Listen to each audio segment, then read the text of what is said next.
Hi guys, welcome back to my YouTube channel. අද අපි video එකකින් කතා කරන්නේ ජපානයේ තියෙන වෙන්ඩින් මැෂින් කොහොමද භාවිතා කරන්න කියලා. අපි යමු වීඩියෝ එකට.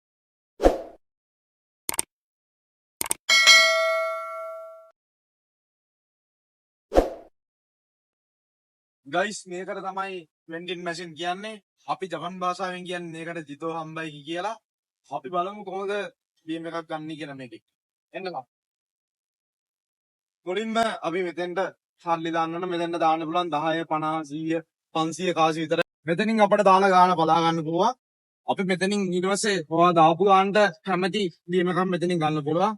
මම මේක try කරලා බලන්න.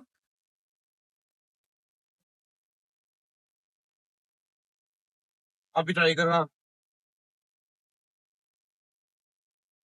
එහෙම තමයි එන්නේ. විතර මුදල් ටික මෙතනින් අපිට ලබා ගන්න පුළුවන්. guys මේක තමයි වෙන්ඩින් මැෂින් එක ක්‍රියාකාරීත්වය. අපි අලුත් වීඩියෝ එකකින් නැවත හමු වෙමු. bye bye.